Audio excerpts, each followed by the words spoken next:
Prologue. Silence in concrete. The wind always sang a different tune up here.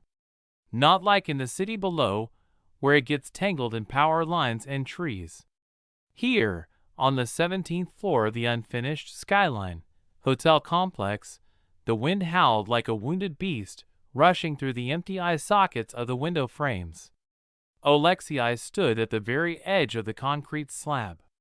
His expensive cashmere coat, the only remnant of his former life, was coated in construction dust. 300 meters below, the cold sea crashed against the rocks. Or was it asphalt? In the darkness, it was impossible to tell. In his pocket, the phone vibrated. It was the collectors again, or perhaps the bank. Though no. The bank stopped calling at 6. Right now, only fear was calling. He closed his eyes, trying to recall the scent of his wife's perfume. But all he could smell was damp concrete and rust. Part 1. The Man Who Had It All. Just 3 years ago, Oleksii Andreevich Voronov was what people called a master of the universe. At 48, he looked 35, fit, with a perfect smile and the gaze of a predator who had just eaten his fill. His logistics company ran like a Swiss watch. Money didn't just flow, it was background noise, something he never had to think about. He possessed the perfect facade. Marina, his wife, who dedicated herself to charity and art, and 2 children, 19-year-old Maxim, a student at a prestigious university in London, and 10-year-old Sophia, who adored her father more than anything in the world. But Oleksii was bored. Stability is a quiet death for ambition. He wanted to leave a mark. Not just numbers in bank accounts, but something monumental. The idea came suddenly. An elite eco-resort. Not just a hotel, but a city within a city. A unique location, cutting-edge technology, total autonomy. This was to be his magnum opus. The project that would etch the name Voronov into the history of architecture and business. "Are you sure, Alicia?" Marina asked that evening as he spread the glossy renders of the future complex before her. They sat in the living room of their country house, sipping wine that cost more than a manager's monthly salary. "Logistics is reliable, but construction right now, it's a risk. Risk is drinking champagne when you don't know how to open the bottle." Oleksii smirked with self-assurance. "I know what I'm doing. I'll invest a portion of our savings. Investors will cover the rest. In 2 years, we'll double our capital. This will be the legacy for the children." He sincerely believed it. He didn't know then that he was signing his own death warrant.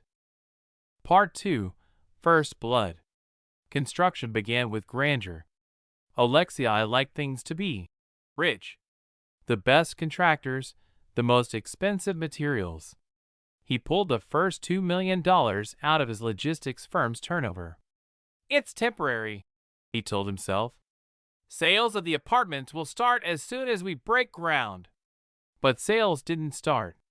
The real estate market froze in anticipation of a crisis analysts had warned about, but whom Oleksii had dismissed as panic mongers.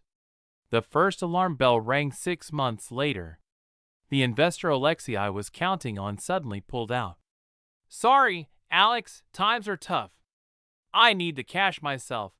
The partner dropped dryly into the phone. Oleksii was left with a foundation pit that devoured money like a black hole, and a team of builders demanding wages. Instead of freezing the project and cutting his losses, he did what gamblers do when they're losing.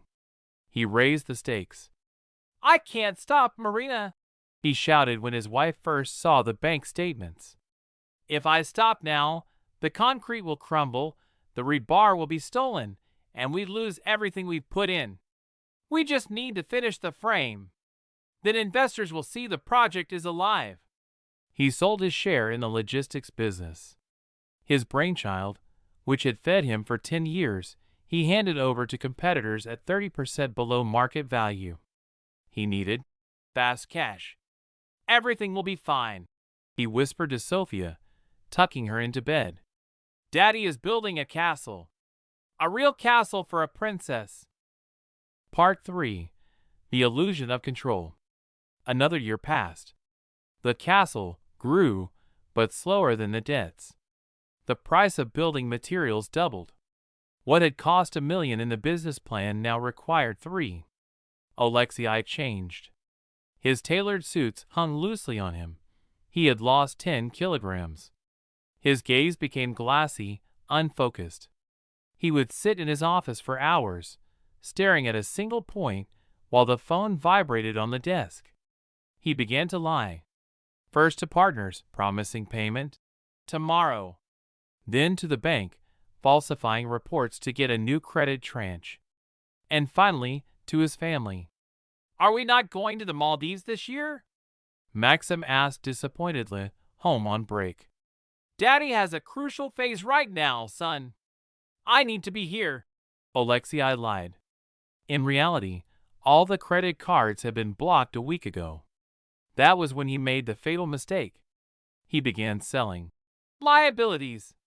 First, the fleet of cars went: his beloved Mercedes S-Class, his wife's SUV, even his collector's motorcycle. "Why do we need so much metal?" he convinced Marina, whose eyes were filling with dread. "I ordered new models. They'll be here in 6 months. Right now, this money is needed for turnover." Marina wasn't stupid. She saw the bank letters he hid in his desk drawer. "You are drowning us, Oleksii," she said quietly one evening. "You are selling our life to feed a concrete monster. Stop. Declare bankruptcy. We'll start from zero, but we'll be together." "Bankruptcy?" he exploded, overturning a chair. "You want me to admit I'm a failure? For all those jackals to laugh at me? I will pull this project through. I will pull it through even if I have to gnaw the earth." That night, he drank a bottle of whiskey alone for the first time. By morning, he made the decision that marked the beginning of the end. He mortgaged their house. The very house where the children grew up. His fortress. And he took a loan at insane interest rates from people with whom a decent businessman should never even shake hands. Part 4. The Collapse. The money from the house mortgage burned up in 4 months. The construction hit new snags: inspections, fines, poor quality concrete. Oleksii darted around the city like a trapped animal.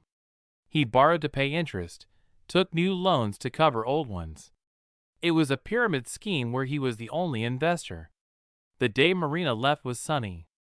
Oleksii returned from the site, covered in dust, to find suitcases in the hallway. "I can't live waiting for gangsters or bailiffs to come for us," she said without tears. Her voice was hollow.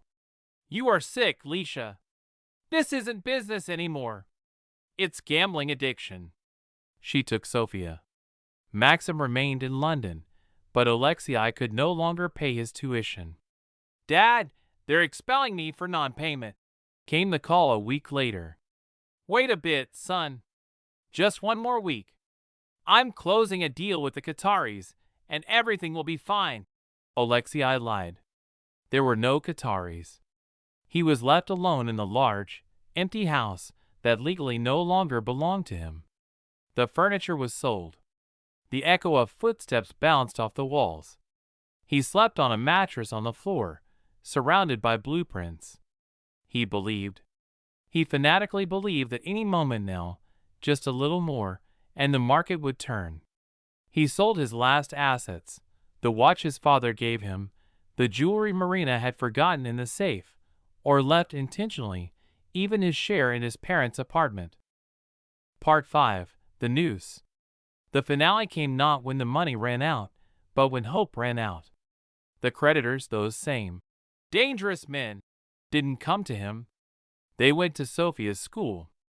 They simply stood by the gates, looked at the girl, and then sent Oleksii a photo. No caption. In that moment, something inside his brain clicked. It snapped like an overstressed beam. He realized that Skyline would never be finished. that it was just a pile of dead stone, that he was not a businessman, but a man who had eaten his children's future. He tried to calculate the debts. The sum was such that even if he worked for the next 100 years, he wouldn't even pay off the interest. But the worst part was something else. Almost everywhere, he had signed as a personal guarantor. Debts do not vanish with the death of a business. They fall onto the shoulders of the heirs if they accept the inheritance. But Oleksii, in his madness and legal illiteracy of the last few months, thought otherwise. Or perhaps he just wanted to escape the shame. He convinced himself that his life insurance payout, a massive sum from an old policy he had miraculously kept paying, would cover everything. He didn't reread the fine print. The clause about suicide. Part 6. The Last Flight. The night at the construction site was cold. Oleksii sat on the edge of the 17th floor. A bottle of cheap vodka stood nearby. There was no money for expensive alcohol. He was writing letters. The first, to Marina. Forgive me for not listening. I wanted what was best. I wanted to give you the world, but I took even the roof over your heads. The second, to Maxim. You are the head of the family now. Be smarter than me. Do not chase mirages. The third, to Sophia. He simply drew her a castle. A crooked sketch with a trembling hand. He took out his phone. Hundreds of missed calls. Threats. Demands. He deleted everything. He left only the photo of his family as the wallpaper. The family that no longer existed. He stood up. The city below flickered with lights, indifferent, cold, alive. Somewhere down there, in warm apartments, people were having dinner, watching TV, arguing over trifles. They didn't know the happiness of simply being able to wake up tomorrow without a weight crushing their chest. I fixed everything, he whispered into the void, convincing himself of the final illusion. The insurance will cover it. They will be free. He took a step. There was no life flashing before his eyes. Only the whistle of the wind and a sharp impact of darkness.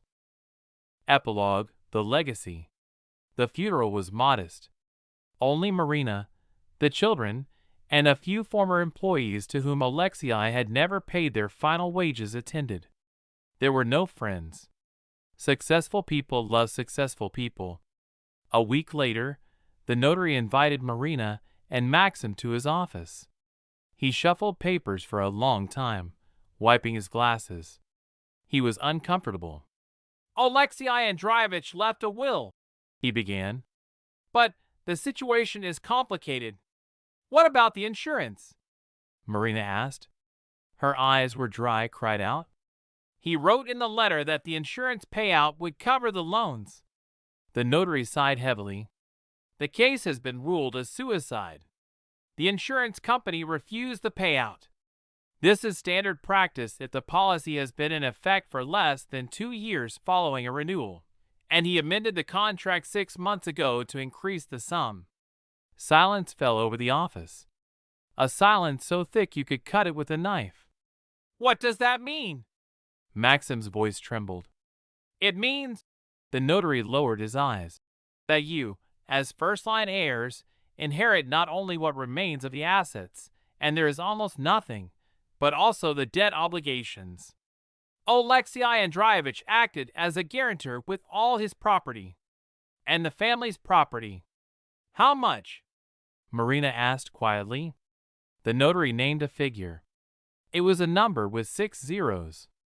In dollars. Maxim put his head in his hands.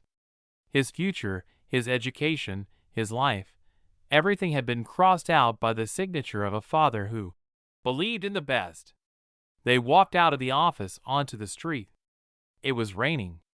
Somewhere in the distance, on the horizon, the gray skeleton of the unfinished skyline hotel towered. It stood like a monument to human pride, gloomy and eternal. Oleksii thought he was building a legacy. And he did. But instead of a foundation of prosperity, he had bricked his children into the walls of his own debts. Marina took her son's hand. "We will renounce the inheritance," she said firmly, though she knew the collectors wouldn't give up that easily. "We will start from zero. But we will never, do you hear me, Maxim, never live in illusions." And the wind on the 17th floor continued to howl, wandering through the empty corridors of the unfinished paradise that had become hell for the living. Every unfinished building in your city has a story. Perhaps, passing by one tomorrow, you will remember Oleksii. Don't let your dreams turn into nightmares. This was Humanist Stories. Subscribe. Here, we tell the truth, no matter how bitter it is.